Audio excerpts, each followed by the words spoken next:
of wealth distribution is that of Forbes India of 4 December 2009, which proudly announced that the 100 richest Indians owned between them assets equal to a quarter of our gross domestic product, supplemented by the very recent Asian Development Bank finding that only 0.00009% of Indians earns more than 10,000 rupees a month.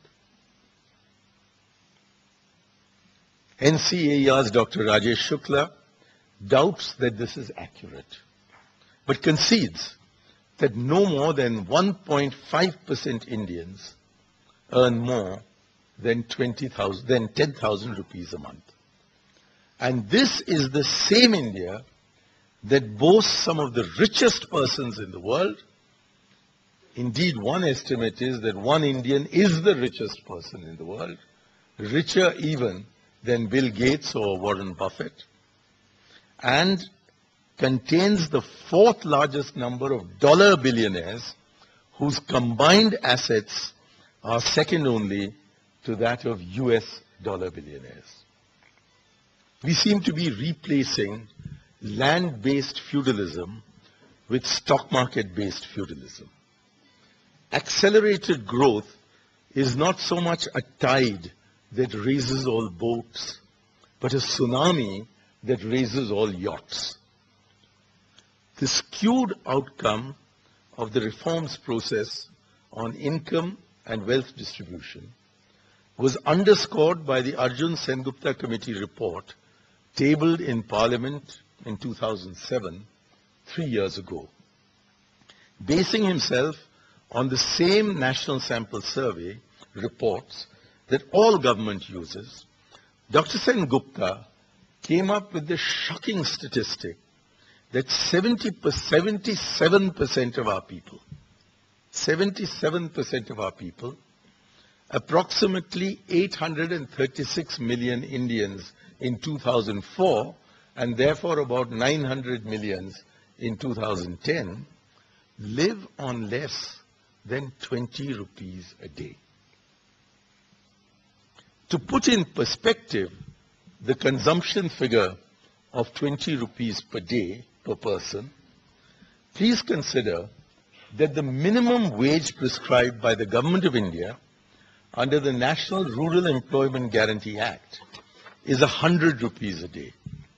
But with the caveat that only one member of a given household can secure Narega employment on any given day.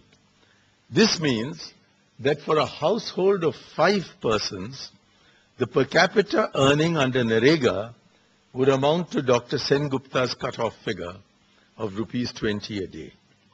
Thus, nearly 8 Indians out of 10 are eking out a living at less than the prescribed minimum rate for lifting mud under our proudest program of poverty eradication and hunger elimination. The very model of economic growth we have adopted thus militates against any significant achievement in any reasonable period of time in eliminating poverty and therefore hunger by an accelerated growth process on its own. GDP, the favored figure of the establishment, might rise and rise and rise, challenging China's before the decade is out, but little of this will impact on income levels for 1/2 to 3/4 of our people, while hugely disproportionately raising not only the income and wealth, but also inevitably the political influence of the richest of our rich, and thus the immense danger of crony capitalism undermining popular democracy. Hence the imperative necessity of compensating for the failure to raise money incomes of the poor and vulnerable by launching a massive program of reaching to them public goods such as subsidized food for food security and subsidized energy for energy security, along with public services like potable drinking water and elementary sanitation, primary and secondary education, dispensaries and primary health centers, and other basic minimum services.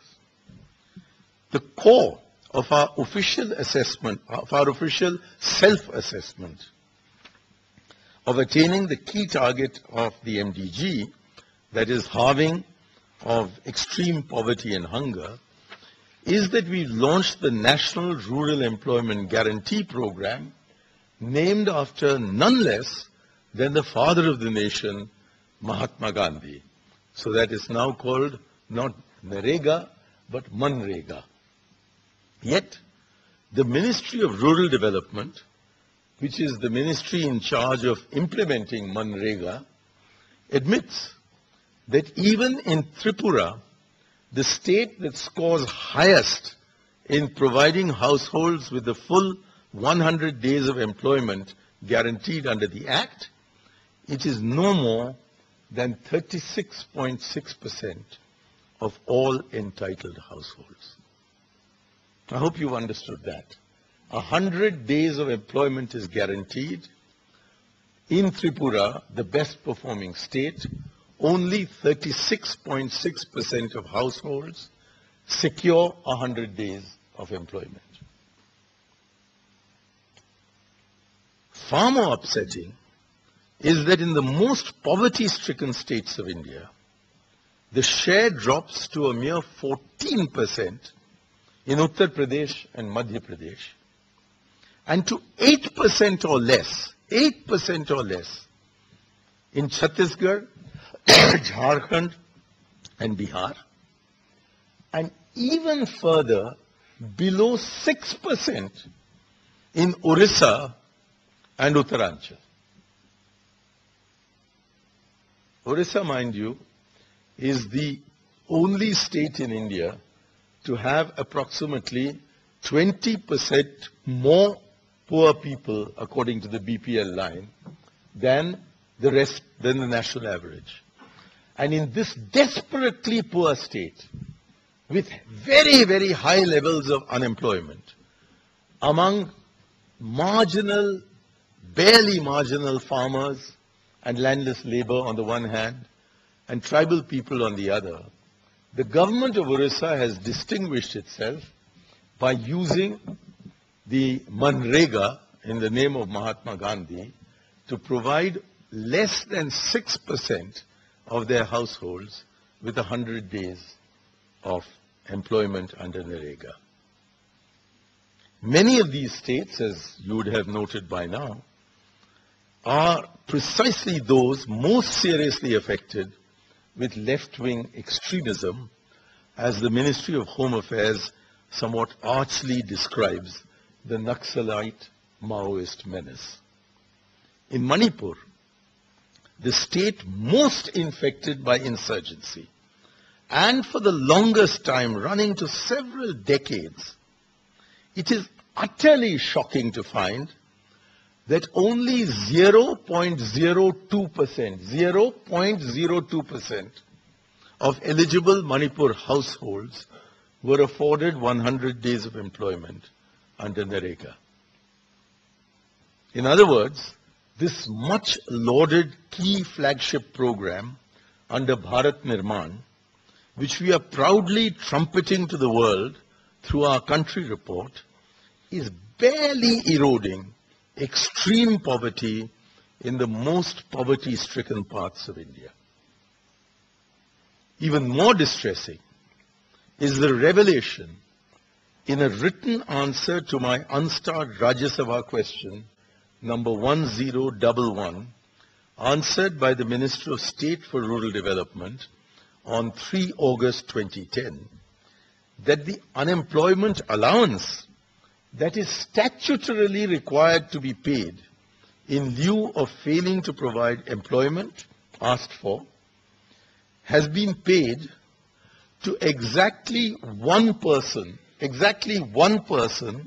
in Kerala for 32 days of the last 1,000 days and more, and no more than 1,574 persons in Madhya Pradesh at the other end of the spectrum.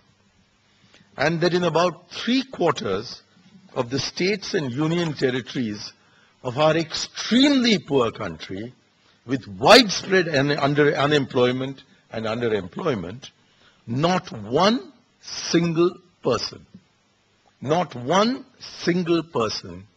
has been paid a hota paisa of unemployment allowance in the last 4 years since the launch of the program. Since Manrega, as the government itself claims, is far and away the most important single instrument we have devised for both poverty eradication and hunger elimination, the pathetic performance of this key program for the attainment of the key MDG goal in the country with the largest number of the extremely poor in the world makes one despair of the present system of delivering development, ever attaining the much desired Millennium Development Goals. How utterly bereft we are of a solution to poverty and hunger is dramatically illustrated by the findings of the UN Human Development Index. This index reflects per capita incomes of different segments of the population, or rather it refracts per capita incomes of different segments of the population through the prism of several other parameters of poverty, including education, health and gender equality, key components of the MDG. In 1994, India stood at 134 on the UN HDI. I want you to retain that figure, so I'll give myself the liberty of repeating it. In 1994, India stood at 134 on the UN HDI. 15 years later, in 2009, India continues to be stagnant at the same position of 134. Formally asked what accounted for this stagnation, the Minister of Panchayati Raj replied to an unstarred question number 976 posed by me on the 3rd August 2010 that the ministry had not undertaken any detailed study to analyze the reasons for this stagnation, but helpfully added that we had at least risen from position 138 in 1998 back to 134. I promise you I'm not inventing this. In a formal